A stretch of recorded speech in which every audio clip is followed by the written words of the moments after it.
Alright, I'm going to do something a little bit different today. The vlog that I shot, I'm going to put all that material into tomorrow's video, and all of the 360 footage that I shot in tomorrow's video, I'm going to pull back and put in today's video. Because I kind of did like, half of my day was woodworking, and then half of my day was 360ing, and then the second day was the same. So let me just separate that ingredients out. I think that'll make more sense to have two separate videos. Let the review begin. So I've been using the Insta360 camera for about 3 days now. I've tried to make sure that it's always in my hand. I've tried to make sure that it's always in my hand the entire time. I'm actually just downloading some footage right now to my phone. That's kind of encouraged me to use it, because I'm one of those people that typically is, I get easily frustrated by technology, and if I don't immediately gel with it, it's one of those things where it goes into a drawer, and I never look at it ever again. And I've probably come close to putting it in the drawer like 3 times since I've been using it. So I have a whole bunch of notes. Every time something sort of came to mind whilst I was using it, I wrote it down. This will probably be quite a scattered review compared to a lot of the other ones that are on YouTube, but hopefully some of the points I've written down will be useful. I think I've got some stuff on here that I've not seen in other videos. I've not seen other people talk about it in their videos. Some of these points are going to be really short, and some are going to be a bit longer, a bit more in depth. Let's start off with a short one. The 360 camera really cares about light. It doesn't want to be too close to bright light, and it doesn't want to be in the dark. I've seen a few people saying about the low light problems with this camera, but in this office, my ceiling lights are really low and they're also really bright, and this camera does not like that. When the light is that close to the camera, it's not like it's causing any sort of distortion with the image as such. It's more like it causes like a latency in the camera, like it's trying to sort of struggling to deal with being that close to that much light. I don't know, but the footage gets all choppy. But generally speaking, outside in the daylight, this camera works great. Next up is the watermark. The camera seems to come stock with the watermark on the footage. Like, you actually have to go into the settings on the app and turn it off. Why is it on automatically? It's almost like they're trying to be a bit tricksy, and they're hoping that people that don't really know about technology will just end up leaving the watermark in the corner so Insta360 can put their sort of branding on everybody else's videos. You've bought the camera, the watermark should be turned off. If you want to put a watermark on afterwards to show that footage is from an Insta360 camera, people who are doing that are deft enough at computer editing to be able to just put their own little block of writing in the corner that says this is on Insta360 versus this is what a normal camera looks like. Just no watermarks. Stop. Okay, you have to protect this lens right here at all costs. And that's not that easy because it's the only part of the camera that also pokes out. So you lay this down on a flat surface, the lens is going to be touching whatever you lay it down onto. I've attached it to this little stand right here so I can keep mine stood upright on my desk. But otherwise, make sure that you're using the sleeve all the time that they send you with it. I've found that I need to clean it off constantly as well. I just use my t-shirt, that's been fine. And any dust that's on the lens will also kind of like make the image like fuzzy sometimes, so I make sure I always wipe it on both sides, then I turn it on. Or start recording, I should say. Not a lot you can do about that, is there, but just one of those things to be aware of. Let me try and balance out some of my complaints with some pros as well. So one of the things that's like kind of mind-blowing about the camera, and this is my first 360 camera, so this has probably been the case for the other ones too, but new to me, and I'm pretty like mind-blown, is the fact you kind of have to conceptualize it. It's almost not a camera, right? Like, it's almost like a different piece of technology altogether. The emphasis on where to point the camera is greatly reduced. What's really important is your ability to work through the edit. To give you an example, the 360 camera is capturing everything around it. What that means is you can continuously reframe the footage, so I can take a recording of some of the footage that was filmed over here and put that in my video, and then I can take some footage of the recording that was over here and put that in my video, so I can film multiple clips at once with one camera. That's pretty remarkable. The camera comes with like a split screen function, but if you like forget to use that or whatever, you can just do it manually in the software, so it's no big deal. Great pro, that is really good. One of the first things that drew me into getting this camera was like, I was concerned about how you would edit the footage, and then I saw the guy who was like, oh, you can use your phone like this, and you can spin around and just hold record on your phone and capture whatever it is that you need. The reality that I found is that that actually doesn't work that well, and the bit that I was intimidated by, which is the editing software, actually does work way better. And just spending a day just sort of trying to get used to it and understand it has been much more worthwhile. So if you're going to get this camera, just use the in-app editing software. The snap mode isn't brilliant. There's definitely going to be times when that's useful, but for the most part, like, a human's just kind of too jerky, right? Like, and it doesn't look as good in the Insta360 footage as it does in like one of these cameras. I found that you want to do as much of the editing as possible on the app on your phone, and then stick it into like Premiere or iMovie or whatever it is that you're using afterwards. It probably took me about an hour to learn the editing software, like on a surface level, and then having played around with it now for like 2-3 days, it's starting to become more natural straight away, which is a shame because it takes ages to download footage from the camera onto your phone over like the Bluetooth or the Wi-Fi or whatever it's using.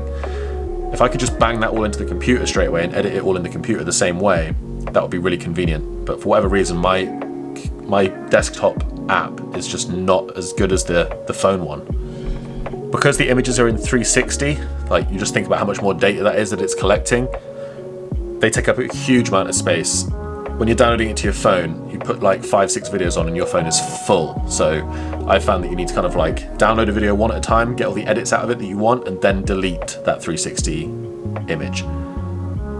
Once you've deleted it, I don't think there's a way to get it back. So make sure that you've definitely got all of the different edits out of it that you want. You might want to get like 4 or 5 different edits from the same bit of footage. Make sure you do that, then delete. Very important. Another small gripe that I have is it's not immediately obvious if you're shooting in 360 mode. There's been a couple of occasions where I've accidentally shot footage in single lens and I'm trying to edit it and I'm like, why can't I scroll around and look in 360? I wasn't filming in 360. Now I know to check, but in the beginning I was like getting confused by that. Make sure that you're in 360 and not in single lens, and vice versa. These circular files are 360 files. This square one has a single lens. Okay, the final thing that frustrates me is the app. It's not immediately obvious, like it's like a mediumly complex application. And what's frustrating is they've put into the app like things like you can earn gold and there's like a sort of a social media aspect to it. I'm definitely a dummy when it comes to things like new technology, and if it doesn't like click straight away, I'm just gonna put it down and not look at it ever again. I guess the Insta360 don't really care if you've already bought the camera, but please just make things like the apps more straightforward. I'm sure it's loads of fun to get stuck into all the gold and sharing your pictures and stuff once you know how to use the camera, but when you're being like bombarded with gold the moment you download the app, I'm not trying to play Clash of Clans, I just want to film a video. It just kind of feels a little bit like one of those features where the people developing the technology were like getting like really excited and carried away, and they kind of forgot to do that thing where you look at a product with fresh eyes. Like, imagine you're an alien and you've come to Earth and you're trying to figure out what the hell this thing is. It should just be plain and obvious and clear. That's like good design, is just to keep it neat and simple. This app is not that. Couldn't just give this thing to my dad and expect him to just use it straight away. My dad's like 55, I think. He wouldn't understand. You want all of your users to be able to just jump straight in, no problems, film in 360. Let them learn all the other stuff afterwards. This camera does a whole bunch of things really well. I love using it when I'm skateboarding. If you grew up like me in the 90s and 2000s and you used to watch those old you get like VHS tapes or DVDs of skateboarders doing their tricks, and they'd always have like those fisheye lenses and they'd hold them really low to the skateboard. Back in those days that was a pipe dream, and now for not that much money you can get that with this camera, and so much more. It can do that and everything else. It's pretty amazing. It's also really good for hyperlapses. I put it on my truck a few times. I've got some really excellent footage from that. What's fun is that the sky kind of moves so much slower and it almost looks like the sky is superimposed. Well, you just watch this and see what you think.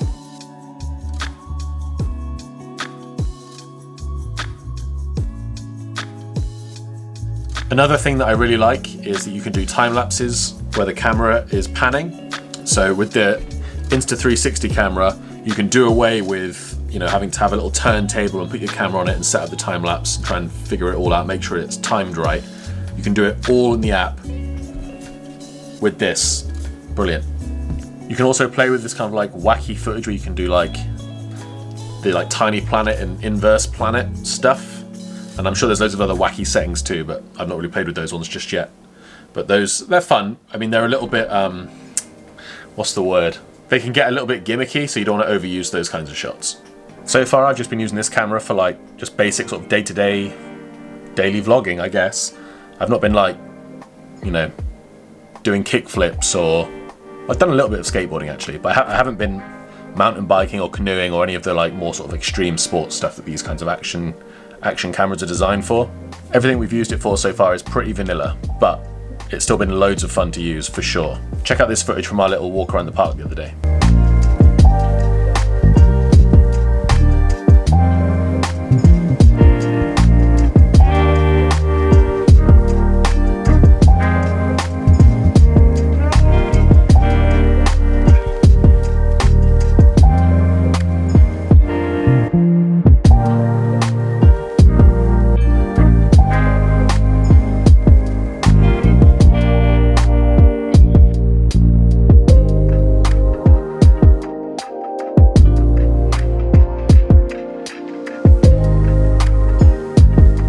So who's going to be using this?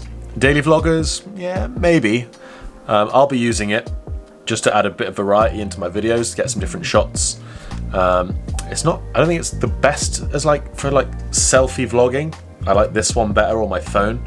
The other problem is the mic. Like you have to like add like a microphone to it to really make the audio worthwhile. And if you go into those steps, you might as well just use like a better camera for those talky bits. So I'll be using it for time lapses, definitely. It might be my new go-to time-lapse camera. In fact, I'm sure it is. This camera is going to be so excellent for time lapses. All you have to do is set it up once, just stick it in the ground or on a tripod. And then in the editing software, once all the 360 has been recorded, you just say, all right, let me get this cloud cover moving around as a time lapse. Then you can move your editing software around and you can get a new capture of, say, some trains going by. And then you can point the camera behind you and you can get your cars zooming around past. Then you can point your camera behind you and get all the cars zooming by, all from just one recording. Beat that. This camera's obviously marketed at people that do like action sports, so anyone who's already doing like loads of swimming or mountain biking, running through the desert or the Rocky Mountains or whatever fun, those people are going to love this camera.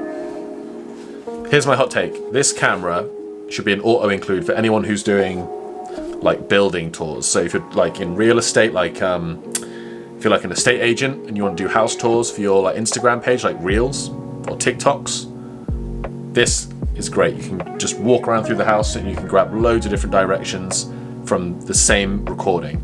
Same goes for like people in construction. Like I'll be using it to show off my kitchens and stuff. I'll be able to just walk into a room and hold it in the middle of the room. I can get the whole kitchen. I can get loads of different pictures of the kitchen. I can get loads of recordings of the kitchen in different directions. Auto include, for sure. Is that it? I think that's all I have to say about this. At least for now.